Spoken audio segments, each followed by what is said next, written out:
Good morning. Today starts a series of a very interesting book that I'm reading, and I'm not going to read you the whole book. I'm going to recommend the book. This is the book. It's by Ben Sass, and it's called The Vanishing American Adult. Now, if you had told me even 2 or 3 months ago that I would be reading a book written by a Republican senator from Nebraska, I would have told you you were out of your mind. But it's amazing. And some of the points he brings up in this book is something that every parent, grandparent, or anyone who loves a child, no matter what their age, should read. Because the problem in our society that he points out in just the first couple chapters is very real and something I've actually been talking about a lot during many of my shows. The word adult is a noun, or at least it used to be. And what Sass mentions in the very first paragraph of his book is that he started noticing on social media that adult has turned into a verb. To adult. Hashtag adulting. Ooh, I did a load of laundry today. Hashtag adulting. I did a good job. I did a load of laundry. Which makes me laugh because I have a 14-year-old neighbor right across the row here who has been helping her mother with laundry since she's 3 years old. And at 14 is completely capable and does laundry on a regular basis because it's a chore that she needs to do. And she certainly knows how to do it. She's not an adult yet in age. But being an adult to her is not doing laundry because she's been doing it, as many children her age do. I turned off the Netflix for an hour and I went grocery shopping. Hashtag adulting. I'm a big girl now. I turned off the Netflix. I stopped binge watching whatever those shows are, Frank and Gracie or Grace and Frankie, and I stopped binge watching Netflix so I could go buy food, so I could come home and eat the food while I binge watch Netflix again. I'm an adult now, ready for my big girl pants. I paid the monthly bills, hashtag adulting. Ooh, wow. Guess that's a necessity since if you don't pay the electric bill, you don't get to turn on the TV and you can't get to the Netflix to binge watch House of Cards. That makes you a big boy. Took time out to pay your bills. Sass says that our nation is unfortunately in a state of perpetual adolescence. That's the term he uses. And it is important because many people will blame these 25-year-olds who think it's a big deal if they go to the grocery store all by their little selves or do a load of laundry, that they should be rewarded for that they have come of age. But he also says that that is not their fault. This is what he wrote. Children today don't know what an adult is, let alone how to become one. And many see no reason to try. The older generation has seemed to have forgotten that we are the ones that need the plan to teach these children, to make them independent, self-reliant adults. And we don't do that anymore. And that makes their perpetual adolescence our fault more than it is theirs. Sass relates a story when he was working at a college. And there was a group of the athletic department, these 18 and 19-year-old, very physically fit, very healthy young adults, 18, 19-year-olds.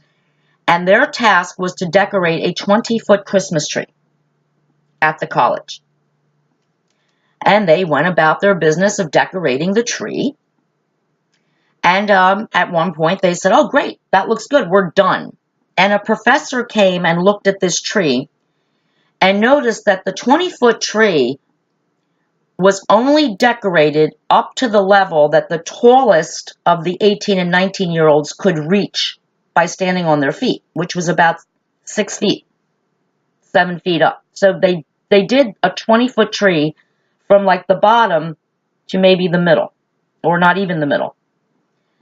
And when she asked these 18 and 19-year-old physically fit young people, why isn't the top of the tree decorated? They said, well, we can't reach it. We didn't know how to do it. What? The professor, dumbfounded, said, well, did you think about going down to the maintenance room and getting a ladder? They never thought of that. High school graduates got into college, 18 and 19-year-olds, perfectly healthy, don't know that decorating half of a Christmas tree is not a job well done. They did what was easy and left the job half-assed. And Sass writes, they couldn't figure it out. Leaving the job half-finished was good enough, rather than doing a job they were proud of. Wow, these are college students, guys. What if they go out into the world, into their jobs, like maybe working at a hospital or someplace where they are customer service, and they think doing the job half-assed is good enough? Because working harder, doing that extra step, is just too difficult and not worth their trouble. What if one of them becomes a dentist and thinks doing what is easy is the way to go rather than doing what is necessary and doing the job right? Would you want to go to that dentist or that doctor? Or talk to someone who is perhaps putting an air conditioning unit into your house or working on your website for you at a tech company? Would you want them to think getting the job half done, doing the easy part, and saying, good enough? Would you want that person working for you? And HR people report all the time that when they are interviewing applicants for jobs, that the applicants' presentation to them has changed so much. First question is always asked, how much do I make? The second question is, how much vacation time do I get? And the actual third thing that many HR people who are hiring get asked by these applicants is, well, you know, I go snowboarding every year between Christmas and New Year, so I'm going to need that week off. And in the summer, I like to go to the beach for 2 weeks over 4th of July, so I'm going to need those weeks off. Wow. No question about, is there room for advancement at this job? I'm starting at the lower level, but I want to know what's the opportunities that I have for advancement? What are the benefits? Do I have health insurance, a pension, 401k, retirement plan? They don't ask that. Before they even go to their first day on the job, they want to know when they can take their first vacation and how much money they're going to make while they're snowboarding over Christmas. Interesting, isn't it? Hey, during this series, I'm going to explain to you that I am a product of this kind of upbringing. My mother had an amazing job, and that's how I was raised. My mother was off the week between Christmas and New Year's every year. My mother called off sick when it snowed because she had 5 weeks of sick pay with her job. My mother complained constantly about how much she hated her job. And my mother did not work on weekends and did not work on holidays. So therefore, that's what I grew up with. I grew up knowing thinking that when I got a job, I would have the kind of job like my mom had, basically where I could do whatever I wanted. If it's snowing, I don't go to work. If I have a little headache, I don't have to go to work, but I'll get paid. And that's not the way the world works, but it's what I grew up with. And for that reason, that was my opinion of what a job looks like. There's another societal issue. We're going to talk more about the job stuff later in the week, but is that basically we are entertaining ourselves to death in this country. Children are glued to their tablets, to their phones, to their computers, and to their televisions, to the point where they barely say hello to their parents when they walk in the door at night. Social media and societal affluence has meant our children are brought up with little or no exposure to meaningful work, self-reliance, Sass writes. And it's hard to teach your children that self-reliance you want them to have when the neighbor's kids are afflicted with the same illness, the same problem. Many children today either see their parents, now don't put your thumbs away, yes, I'm talking about welfare, but many children are raised in a home where the parents can sit in front of the TV all day and still put food on the table.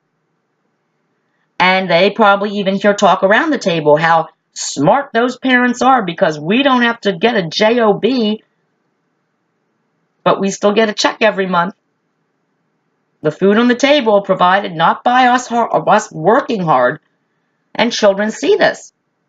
And they think it's cool, and you know what? It is cool. What kid would not want to think, oh, I'm going to grow up and not have to work and still have food on the table, cable TV, internet, cell phones, a nice car? Who wouldn't want that? Sending the wrong message to our children. And look, again, I'm not immune to this. I am a spoiled brat. And while I will say I did not have the happiest of childhoods, I will say that I am in this category of being taught to do the work halfway, to not work too hard. Like I said, I never wanted a job where I would work on a weekend or a holiday. No. I didn't like working over Christmas. I didn't like working in the summer. I was of the belief that my mother should take care of me almost for as long as I live, basically. My mother promoted that belief, actually. A lot of Greek parents actually do. They don't want their daughters out in the world living on their own, actually experiencing real life. They like their daughters to go from their house to their husband's house, then start having the Greek babies. And that's not just Greeks, by the way. I pick on Greeks a lot because that's what I know.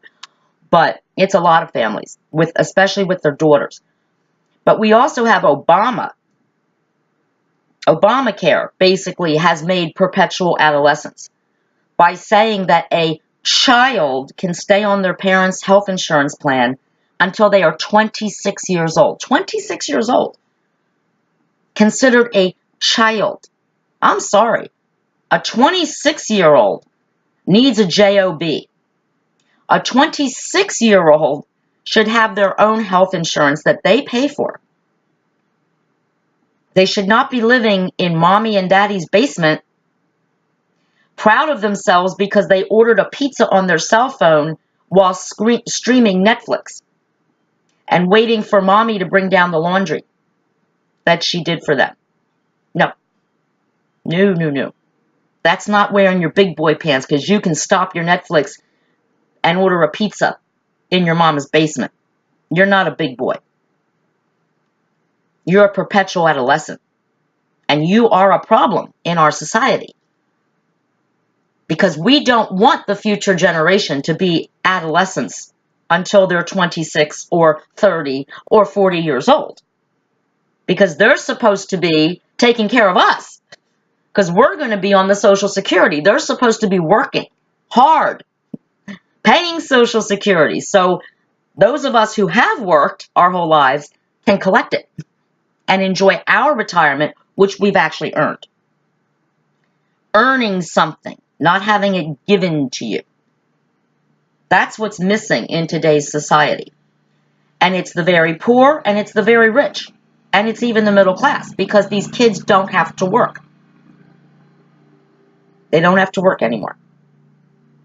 Either the government gives it to them, or mommy and daddy gives it to them. I'm going to leave you today for this series because I don't know if the lawnmower people are coming back. And they're still going around doing their ADHD. Maybe they were raised in perpetual adolescence because they actually mow our lawns like they are teenagers playing a video game. Like, boop, boop, boop, I'll do this lawn, then I'll go and do this lawn, then I'll come back and do that lawn. It's funny. I wonder, I'd love to speak to them sometime just to see if they truly are adults or they're just adulting because they took time from Netflix to mow people's lawns for a couple hours. Ben Sass tells a story, a personal story of his own, where he and his wife woke up one day and found out that they were raising perpetual adolescents. They had been on a family trip, and when they came back, they found that their central air conditioning was broken. Now, it was very cool in the house. It was 72 degrees in their house. And they went to bed. And half an hour later, their two daughters stormed into their bedroom and informed their parents that there is no way we can go to sleep without this air conditioning. Now, you see I have long sleeves on right now, right? I did this on purpose. Right now, it is almost 100 degrees outside. Yes, I do need air conditioning, and I am very spoiled about my air conditioning, just like the Sass children are. Right now, my temperature in my house is 72 degrees. And I have long sleeves on, and I am completely comfortable. But these two young girls, probably I think in their pre-adolescence, 10, 12, insisted that air conditioning needed to be fixed immediately because they cannot be expected to sleep in 72 degrees. And Senator Sass looked at his wife and said, "We have a problem. We are not raising these children with the values we want them to have." And that's where I am at the book for now. This is today's show. This perpetual adolescence that is promoted by the government in some ways, by parents in some ways, and by social media, and by this constant form of entertainment. Turn on a television, and you can watch movies and series back to back to back on Netflix and Amazon and HBO and Cinemax and Showtime for 24 hours straight. And these kids are doing it. On a beautiful summer day, these children would rather be on Netflix and on Twitter and on Facebook than outside swimming or helping dad mow the lawn, or maybe out working, helping to mow the neighbor's lawn for money, like they used to, or out shoveling snow in the winter to earn money, which, by the way, I did one winter when I was a kid. And my mom didn't like it. She thought I would get hurt shoveling heavy snow. But I wanted to earn some money. And my mom didn't like it. What lesson did that teach me? That work is dangerous. Maybe I'll get hurt. Maybe I shouldn't work. What we teach our children and what our children see us do is important. Instead of coming home and complaining about your boss, complaining about your job like my mother used to do every day, maybe you should come home and explain to your children that maybe you just got a bonus, and because you worked hard and got that bonus, we're going to spend a little extra money on a vacation this summer because we have the money. Sounds like a plan to me. If you buy a new car, explain to your children that the reason you're buying the new car is because you did a really good job at work and you were rewarded with a good salary and you can afford a new car. Sass writes in his book that when he was growing up, they moved into a house that had central air conditioning, very rare in those days. And there were hot days, 90, 95-degree days, but his father never used the air conditioner. And the kids asked, why not? And his father told him, that is a luxury. It's very lovely, the house came with it. But the air conditioning would raise our electric bills to a point where I could not afford to pay for them with my salary. So we're not using the air conditioning because we don't need it. And it costs money. And what Sass realized with the incident with his own daughters was that they didn't understand that the air conditioning cost extra. They just thought it was there for their leisure. It was there. It was normal. And without it, they couldn't sleep.